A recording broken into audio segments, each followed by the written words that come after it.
Let's take a look at problem number 12. It says solve fractional equations, and just says solve. But basically, this is a rational equation. So let's refresh our memory on how to solve a rational equation.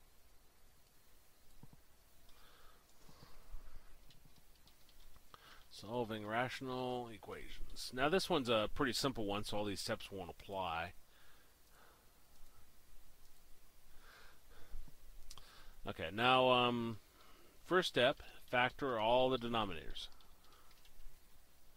Step 2, figure out the LCM of all the denominators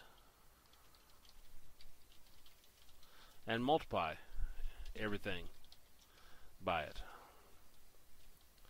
3 is going to be kind of vague, solve for x, but at that point it could be a linear equation, it could be a quadratic equation. And then step 4, semi-check your answers. We really don't need to check it completely. You just need to check to make sure you don't get a 0 in a denominator once you plug in your answer. Excuse me. Okay, so we got problem number 12. And we got negative 12 over x minus 4 over x minus 5 equals negative 11. Okay, first step, factor all your denominators. Well, x and x minus 5, can't do anything with those. Just factor as much as they can be. Step 2, figure out the LCM of all your denominators, multiply everything by it. Now I realize this x here is different than this x, because this x is with the minus 5. So we're going to look at this first x. And we're looking for the greatest number of single x's in a single denominator. There's 1 here, none here. So the greatest number of single x's in any single denominator is 1. Then we go to our next factor, the x minus 5. And I'm looking for the greatest number of x minus 5's in a single denominator. There's none here, there's 1 here. So greatest number of x minus 5's in a single denominator is 1. So that's our LCM, and that's what we're going to multiply everything by. When I say everything, I'm talking about fractions or numbers or whatever separated by pluses and minuses. So I'll multiply it times the negative 12 over x. I'll multiply it times the negative 4 over x minus 5. And I'll multiply it times the 11, or negative 11 on the right side. Okay, so that x cancels that x. This x minus 5 cancels that x minus 5. And let me write down what I have left before I multiply it through. Don't oftentimes do that. But negative 12 times x minus 5. Negative 4 times x. And on this side, negative 11x times x minus 5. Well, negative 12 times x is negative 12x. Negative 12 times negative 5 is a positive 60. Minus 4x equals negative 11x times x is negative 11x squared. Negative 11x times negative 5 gives us positive 55x.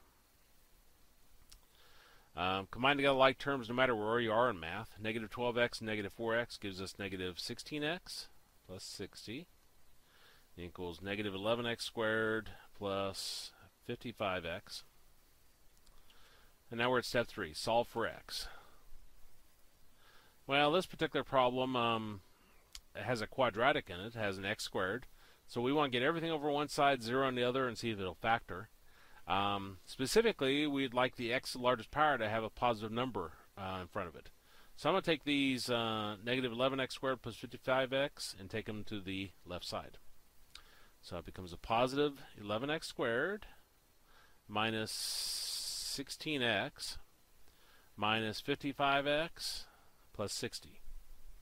When anything is taken across your equals, the sign changes, and as I took them over there, I put them in standard form.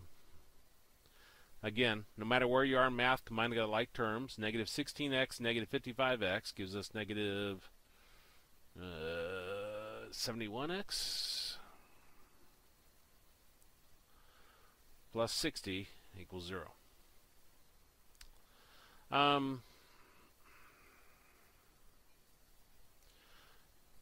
Now I don't really have room to show it here. I'm just gonna factor this, and then I'll go back and show the steps for factoring. Okay, so 60. Well, maybe I will. I thought I could see it. Let me see. 55. Shoot, maybe I can't see this one.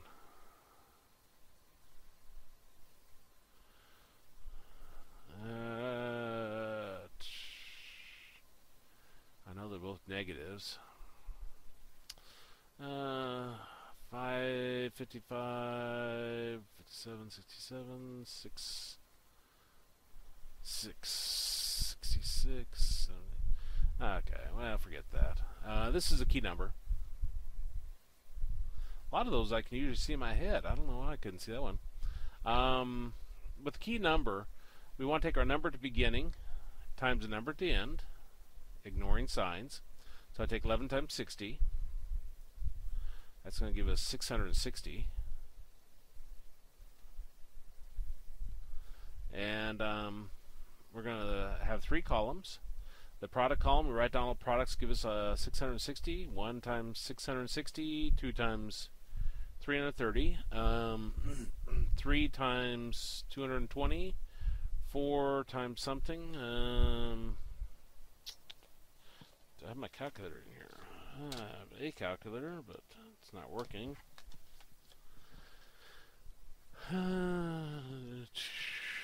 Okay. Let me write down this 11x squared minus 71x plus 60 equal to 0.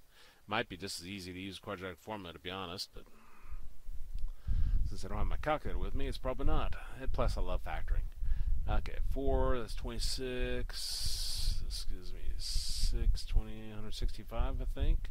Maybe. 0 to, yeah, 5 times something.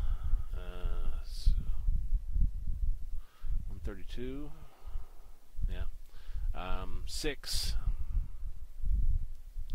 times 110. 7 time to cheat.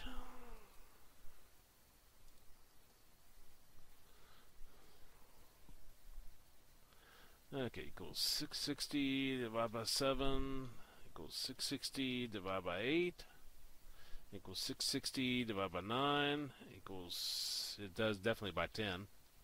10 times, okay, so 10 times 66. 660 divided by, well, that, yeah, 11 times 6, or 11 times 60. And there it is right there. I won't continue further with that because I see it now. In some column, we add those together. 661, 332, 223. I would say I'm just tired, but I came home and took a nap before I started doing this. So maybe the sun's in my eyes. That's it. 76, and this is 71. Difference column, we subtract them. 659, 328, 217, 161, 127, 104, 56, and 49? Yeah, 49. Okay, number we're looking for is number in our middle term, which is 71, which is right here. So we're going to use 1160. Now we're going to rewrite our middle term using those two numbers. The larger number in our P column, the numbers we're going to use, the larger number, which is 60, is going to be the same size as middle term, which was negative. Now, the number we circled in the S column, so S for same sign. So if the 60 is negative, then the 11 will be negative. Now, if I look at these first ones here, they have an x in common, and that gives us 11x minus 60. Second ones don't have anything in common, but factor out a negative 1, and that gives us 11x plus 60. Now, minus.